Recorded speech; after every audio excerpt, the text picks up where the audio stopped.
जो हेलीपैड आप देख रहे हैं, ये हेलीपैड है, ये एच बना है। इस एच पर जिस तरफ जो है जहाज है वो खड़ा हुआ है। ये किसानों की जीत है, ये ट्रैक्टर खड़ा है किसानों को हेलीपैड का। नमस्कार दोस्तों, जनसभा न्यूज में आपका स्वागत है। आज चला है 19 जून। फटाफट बड़ी अपडेट निकल के आ रही, बिग ब्रेकिंग सभी खबरों को विस्तार से जानने वाले हैं। पहली बड़ी अपडेट निकल के आ रही है, हरियाणा में मिसा का जोरदार विरोध हुआ है। काला झंडा दिखाया गया है सिरसा में। किसानों ने घर पर भी लगाए थे काले झंडे। पुलिस थी हाई अलर्ट पर, बताएंगे इसके बारे में। बड़ी अपडेट निकल के आ रही है, अमित शाह का कल जोरदार फिर से विरोध हुआ। मुआवजा सहित अन्य मांगों को लेकर केंद्रीय गृह मंत्री अमित शाह का विरोध करने के लिए चौपटा से किसान पहुंच चुके थे और गांव के किसानों को रोकने के लिए बैरिकेड्स लगाए गए। यानी बैरिकेड्स से किसानों से रोका जा रहा है, यानी किसान उनके तक पहुंच ना सके। यहां तक कि आपको बताते चले, अमित शाह इतने परेशान हुए थे कि किसानों को, यानी किसानों के मुखियों को हाउस अरेस्ट करा दिया गया था, यानी घर पर ही गिरफ्तार करा दिया गया था। मौके पर भारी पुलिस बल तैनात था, जैसे कि आपको 2 दिन पहले ही बताया था कि इस तरह से हाई अलर्ट पे आ चुकी है पुलिस अमित शाह के इस नई रैली को लेकर। लेकिन हरियाणा में जोरदार विरोध हुआ है अमित शाह का। अब हरियाणा की बात हो रही है और विरोध की बात हो रही है, तो ऐसे में बताते चले पंजाब में भी, जी हां दोस्तों बता दें, पंजाब में भी जोरदार विरोध किया गया है अमित शाह का। जिस तरह से लगातार बेरोजगारी बढ़ती जा रही है, मुद्दों के साथ लगातार केंद्र पर हमलावर रही है आम जनता। और साथ ही देखा जाए, सरपंचों ने अमित शाह गो बैक के नारे लगाए। बैनर पर भी लिखा गया go back Modi and go back Amit Shah and Bhajpa. लगातार विरोध होता जा रहा है पीएम मोदी के साथ साथ अमित शाह की भी। वहीं अगली और अच्छी खबर निकल के आ रही है, बड़ी खबर है। मन की बात अभी रार खत्म नहीं हुई। जी हां दोस्तों बता दें, मणिपुर में आपने देखा किस तरह से मन की बात का विरोध हुआ और खासकर विपक्षी पार्टियों ने भी इसका विरोध किया, क्योंकि देखा जाए जहां एक तरफ एक राज्य पूरी तरह से जल रहा है, उस मुद्दे पर प्रधानमंत्री ने अपनी चुप्पी नहीं तोड़ी है। जी हां दोस्तों, आपको बता दें, कल प्रधानमंत्री ने 102वां एपिसोड बनाया अपने मन की बात का, लेकिन उस पर ना तो पहलवान के मुद्दे पर बात हुई जो ट्रेंडिंग टॉपिक रहा, ना तो मणिपुर के मुद्दों पर बात हुई, यानी बृजभूषण के खिलाफ एक शब्द नहीं बोले हैं प्रधानमंत्री ने। और खासकर देखा जाए मणिपुर मुद्दों पर भी एक लफ्ज नहीं खोले हैं। साथ बात निकल के आ रही है कि इसकी विपक्षी पार्टियां जमकर विरोध कर रही हैं। वहीं आप सबने कल वीडियो में भी देखा होगा किस तरह से मणिपुर में विरोध किया गया है मन की बात का। लोगों ने अपने बाजे को तोड़ दिया है। खासकर बाजे का उपयोग इसलिए किया जा रहा है क्योंकि इंटरनेट सेवाएं 3 मई से पूरी तरह से बंद कर दिया गया है मणिपुर में। ऐसे में सभी लोग ने बाजे से सुना मन की बात में आखिर हमारे राज्य को लेकर क्या कुछ कह रहे हैं प्रधानमंत्री। ऐसे में कोई भी बात नहीं कहे मणिपुर को लेकर, और इसीलिए लोग आक्रोशित हुए और जमकर बयानबाजी की गई है। मोदी हटाओ देश बचाओ के भी नारे लगे। साथ ही लोगों ने अपने बाजों को भी फूंक दिया, साफ आप वीडियो में अभी भी देख सकते हैं। और इसी के साथ देखिए, अभी रार खत्म नहीं हुई। इसको लेकर अब जहां एक तरफ आपको बताते चले, जयराम रमेश ने और खासकर टीएमसी सांसद महुआ मोइत्रा ने हमला किया और तमाम विपक्षी पार्टियों ने किए थे। अब इसी बीच कांग्रेस की एंट्री हो रही है और कांग्रेस के कौन अध्यक्ष मल्लिकार्जुन खड़गे ने कहा कि कितने निर्दयी हो चुके हैं प्रधानमंत्री। एक राज्य पूरी तरह से जल उठा है जहां पर सैकड़ों से ज्यादा मौतें हो चुकी है, लेकिन अब तक उसको लेकर प्रधानमंत्री एक शब्द नहीं बोले और पूरी तरह से चुप्पी साधे हुए, जैसे वो इस देश में रह नहीं रहे, अलग ग्रह से आए। उन्होंने कहा कि मन की बात में केवल सांप्रदायिक हिंसा और विदेशों की बातें होती हैं, उनमें जनता के भले और भारत के लिए कोई भी बातें नहीं होती हैं। इन मुद्दों पर प्रधानमंत्री कभी नहीं बोले हैं और बोलने भी वाले नहीं हैं। आपकी क्या राय है मन की बात को लेकर, और खासकर कांग्रेस ने जिस तरह से हमला बोला, वहीं बताइएगा अमित शाह के विरोध का क्या बड़ा कारण रहा होगा, जरूर बताइएगा। अगली एक और अपडेट निकल के आ रही है उत्तराखंड से, बड़ी खबर है, जहां पर पुररोला में पुलिस सुरक्षा के बीच खुली है मुस्लिम समुदाय की दुकानें।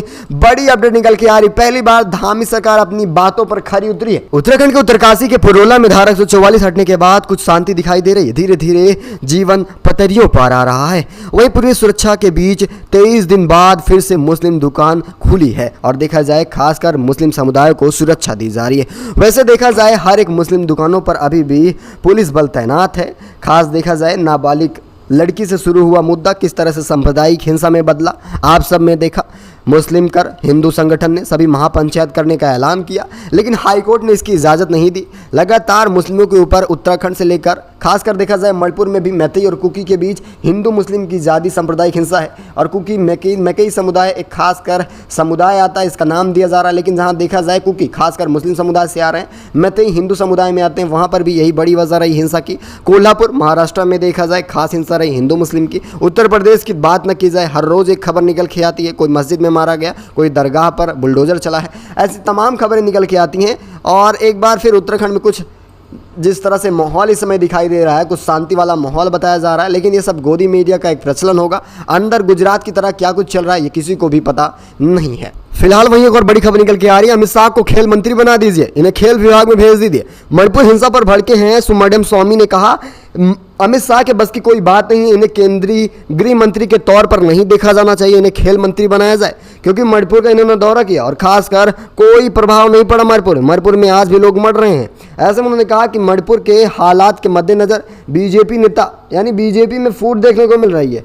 सुब्रमण्यम स्वामी ने तीखी प्रतिक्रिया दी। शनिवार को उन्होंने ट्वीट कर लिखा है, राज्य के केंद्रीय मंत्री शासन कानून व्यवस्था में पूरी तरह से फेल हो चुके हैं, वकालत करने की उम्र में ये केंद्रीय कानून मंत्री कर बैठे हैं। और उन्होंने बताया कि केंद्रीय गृह मंत्री को अब खेल मंत्री बन जाना चाहिए, क्योंकि इनके बस की कोई बात रह नहीं चुकी है। बताते चले मणिपुर में करीब 1.5 महीने से जिस तरह से हिंसा भड़की है, पहले मैती और कुकी समुदाय के बीच हिंसा हुई और इसके बाद देखते देखते यह एक सांप्रदायिक हिंसा में तब्दील हो गई, जिसमें सैकड़ों से ज़्यादा लोगों की मौतें हो चुकी हैं। ये आपको रोज बताते रहते हैं, हम ही क्या करें। आपको बताते चले पूरी तरह से देखा जाए मणिपुर हिंसाग्रस्त हो चुका है और एक लफ्जों में बात कही जाए तो ऐसा लग रहा है कि भारत का हिस्सा मणिपुर रहा ही नहीं है, क्योंकि केंद्र भी इस पर नस्ता नाबूक हो चुका है और खासकर सुरक्षा बल भी कोई अहम कदम नहीं उठा पा रहा है। अच्छा, इसी के साथ और एक अपडेट निकल के आ रही है मध्य प्रदेश से, जहां पर लगातार बीजेपी खेमे में फूट मची हुई है। एक बार फिर रतलाम में आपको बताते चले जिस तरह से भाजपा में भगदड़ हुई, 40 नेताओं ने दिया इस्तीफा। बड़ी अपडेट निकल के आ रही है, कांग्रेस में शामिल होने की खबर नहीं है लेकिन इस्तीफा दे चुके हैं। बड़ी अपडेट निकल के आ रही है,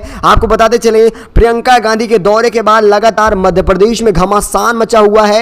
एक राजनीति में बड़ा बदलाव देखने को मिल रहा है और खास बदलाव बीजेपी खेमे में देखने को मिल रहा है, क्योंकि जब से प्रियंका गांधी दौरा कर लौटी है संखदान कर, उसके बाद बीजेपी में तरह तरह की फूट देखने को मिल रही है और खुद ही बीजेपी के नेता घबराए हुए हैं। आपने देखा किस तरह से सतपुड़ा भवन फूका गया, जिसमें 12,000 फाइलें जला दी गई हैं और अब यह मुद्दा निकल के आ रहा है कि बीजेपी के अंदर खुद ही भगदड़ मच चुकी है। 40 नेताओं ने इस्तीफा दे दिया। यह मध्य प्रदेश का हालात है, जहां पर 4 महीने बाद विधानसभा का चुनाव है। ऐसे में आने वाले समय में कई इस्तीफे होने तय माने जा रहे हैं, जिस तरह से कर्नाटका में हुआ। और कर्नाटका की तरह तय है, अगर ईवीएम से चुनाव हो रहा है तो मध्य प्रदेश में कांग्रेस सरकार बनना तय माना जा रहा है। अच्छा, वही और अपडेट निकल के आ रही है, बड़ी खबर है तेलंगाना से। बड़ी अपडेट है, प्रियंका गांधी की तेलंगाना में हो रही एंट्री। बड़ी अपडेट निकल के आ रही है, तेलंगाना के लोकसभा सीट से उतरने वाली है प्रियंका गांधी। बीजेपी खेमे में हड़कंप मच चुका है। बड़ी अपडेट निकल के आई, मध्य प्रदेश के बाद तेलंगाना साधना चाह रही है प्रियंका गांधी।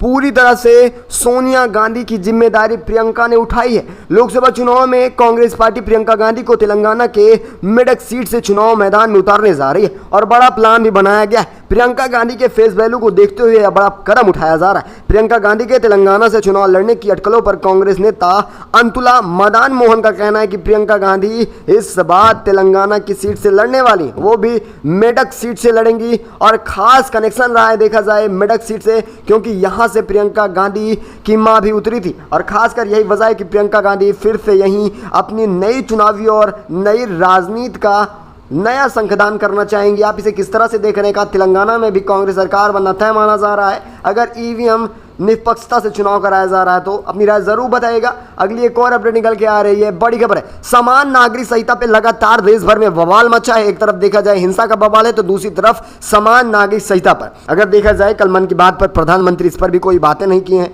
क्योंकि यह एक मुस्लिम धर्म के गुरुओं का मामला रहा है और बड़ा संकेत निकल के आ रहा है समान नागरिक संहिता के खिलाफ मुसलमान है क्यों। बड़ी अपडेट निकल के आ रही, यूनिफॉर्म सिविल कोड यानी समान नागरिक संहिता को लेकर एक नए सिरे से परामर्श प्रक्रिया की शुरुआत हो चुकी है। अनुमान लगाया जा रहा है कि लोकसभा चुनाव 24 से पहले यह देश में लागू हो सकता है और इसी बीच हम बता रहे हैं नहीं लागू होने वाला है या एक अहम मुद्दा बनने वाला है लोकसभा चुनाव का।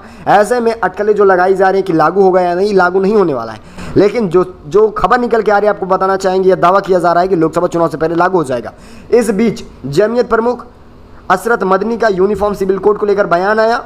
उनके इस बयान में साफ हो गया है कि समान नागरिक संहिता को लेकर मुस्लिम धर्म गुरुओं का रवैया क्या रहने वाला है। मदनी ने फिर से रविवार शाम को कहा है, उनका रुख जाहिर हो चुका है, वह यूनिफॉर्म सिविल कोड को लेकर विरोध तो नहीं करेंगे और इसके लिए वो गलियों में भी उतरने वाले नहीं है। जिस तरह से देखा जाए, इससे पहले अशरफ मदनी ने कहा था कि यह एक 1300 साल पुराना पर्सनल लॉ रहा है, इसको खत्म ना किया जाए। अब तक किसी तरह का हस्तक्षेप नहीं किया गया है। आप सभी हाथ खड़े करते दिखाई दे रहे हैं। आप समान नागरिक संहिता को किस तरह से देख रहे हैं, अपनी राय जरूर बताइएगा।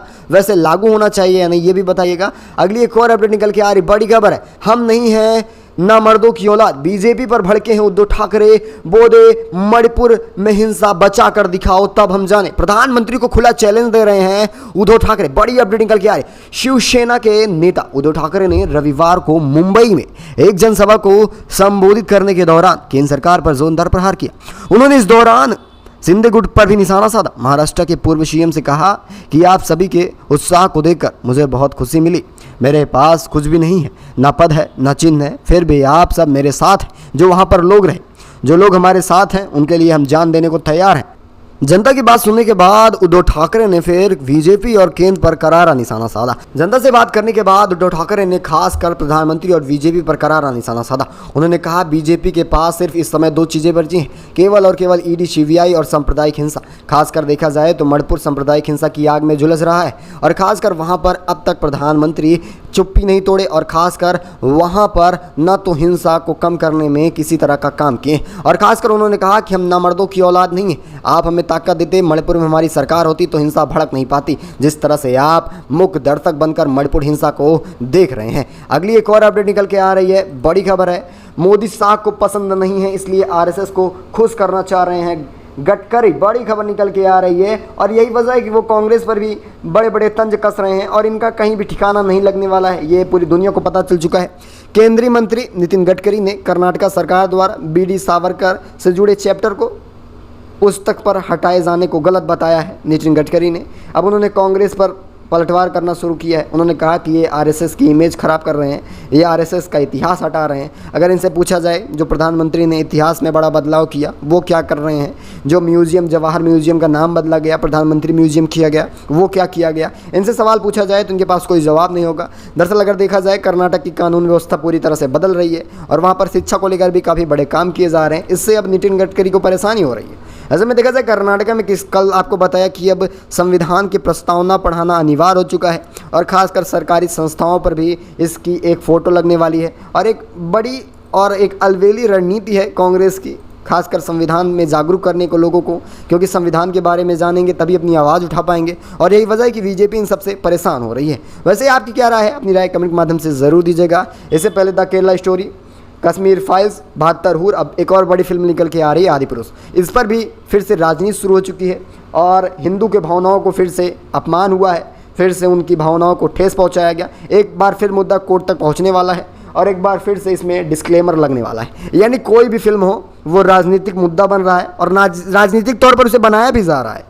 अगर देखा जाए तो जब से फिल्मों का एक नया दौर शुरू हुआ सन 2019 से देखा जाए कश्मीर फाइल से, तब से राजनीतिक मुद्दा बन रहा है। कोई भी फिल्म रिलीज़ हो रही है, खूब कमाई कर रही है, इसमें प्रोड्यूसर डायरेक्टर का खूब फ़ायदा हो रहा है, हीरो का, लेकिन इसमें जनता को ठेस पहुंचने लगता है और ये ठेस जो है ना एक रणनीति के तहत पहुंचाया जा रहा है। इसमें खासकर देखा जाए नेताओं का अहम रोल रहा है। वो जानते हैं कि हिंदू मुस्लिम कर हम इन्हें किसी तरह से भटकाए रहें, अहम मुद्दों पर ये बात न कर पाएँ, बेरोजगारी हो या फिर महंगाई हो, किसी भी मुद्दे पर न बात कर पाएँ, शिक्षा पे बात न कर पाएँ, केवल इन्हीं सब में फंसे रहें।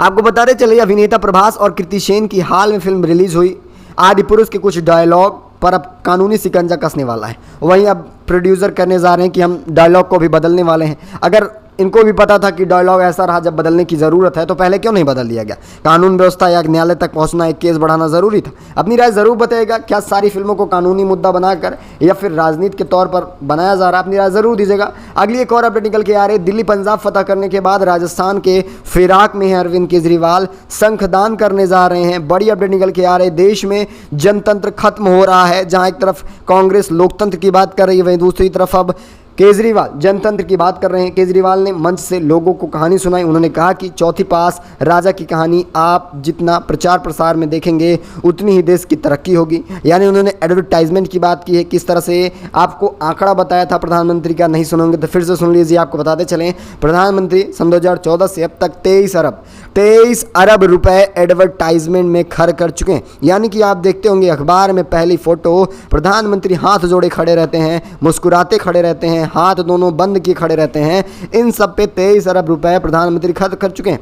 और इस पर भी केजरीवाल ने चौथी पास राजा के बारे में काफ़ी बड़ी बातें बताई हैं। इन सब मुद्दों से हटकर आपको बताते चलें मेन मुद्दे पर आते हैं कि शंखदान करने जा रहे हैं केजरीवाल अब राजस्थान का विधानसभा चुनाव नज़दीक आ रहा है। कांग्रेस अभी पीछे है, लेकिन कांग्रेस सरकार बनना वहाँ पर तय है, क्योंकि जिस तरह से गहलोत ने काम किया है ये लोगों को पता है। लेकिन ईवीएम एक बड़ा रोल प्ले कर सकता है। वैसे आपकी क्या राय है, अपनी राय कमेंट के माध्यम से ज़रूर दीजिएगा। अगली एक और अपडेट निकल के आ रही है। राजस्थान ही नहीं, कर्नाटका में फिर से खुशी की लहर दौड़ रही है। एक वजह नहीं है, खुशी की 3 वजह निकल के आ रही है। लोकसभा चुनाव को टारगेट करने जा रही है इस बार खासकर कांग्रेस। बड़ी अपडेट निकल के आ रही है, 21 सीटें जा रही हैं इस बार कांग्रेस के खेमे में लोकसभा चुनाव से। कर्नाटका विधानसभा चुनाव में 136 सीटों के साथ बम्पर जीत हासिल की है कांग्रेस। हौसले अभी भी बुलंद है। वहीं इसी महीने के अंदर देखा जाए हिमाचल प्रदेश में भी करारी जीत ली, और वहीं देखा जाए आने वाले अन्य राज्यों के विधानसभा चुनाव में भी कांग्रेस की जीत होने वाली है। लेकिन इन सब के बीच बताते चलें कि आंकड़ा निकल के आ रहा है, खासकर देखा जाए तो अब 28 सीटों के लोकसभा चुनाव को लेकर, और ऐसे में 21 सीटें पूरी तरह से मोहर लग चुकी है कांग्रेस की कि कांग्रेस की सरकार बनने वाली है। क्योंकि विधानसभा जीतने के बाद जिस तरह से कर्नाटका में काम कर रहे हैं राहुल गांधी, इसको देखकर अब कर्नाटक के सिर्फ लोग यही कर रहे हैं, राहुल के अलावा कुछ नहीं। जी हाँ दोस्तों, आपको काम बताते चलें, अभी 2 भी महीना नहीं हुआ है सरकार बने, आप इनके कामों को देखकर खुद ही हैदास मान जाएंगे। पहले काम पर चलते हैं, आपको बताते चले जिस तरह से बजरंग दल पूरी तरह से उधूम मचाया था कर्नाटका में, उसके ऊपर पूरी तरह से लगाम लगाई गई। दूसरा सबसे बड़ा काम निकल के आया, शिक्षा में बड़ा बदलाव किया गया और हिजाब पर बड़ा बदलाव किया गया। 3 काम हो चुके हैं। साथ ही फ्री बस दी गई, और देखा जाए जिस तरह से 5 जो गारंटियां लाई गई थी उसको भी लागू कर दिया गया। अगर काम देखे जाएं तो 10 से ज़्यादा बड़े बड़े काम कर्नाटका में 2 महीनों के अंदर कांग्रेस सरकार कर चुकी है। ऐसे में अब लोकसभा चुनाव में तो सरकार बनना तय माना जा रहा है, और बीजेपी की मुश्किलें तेलंगाना से लेकर कर्नाटका हो या मध्य प्रदेश, कुल मुसीबत बढ़ती जा रही है। आपकी क्या राय है, आने वाले सत्ता में कौन रहने वाला है समय में? अगर आप भी राहुल गांधी को भावी प्रधानमंत्री के रूप में देखते हैं तो वीडियो को दिल से लाइक कर चैनल को सब्सक्राइब कर देना, छोटा सा निवेदन है। मिलेंगे आपको अगली बड़ी अपडेट में, तब तक के लिए धन्यवाद।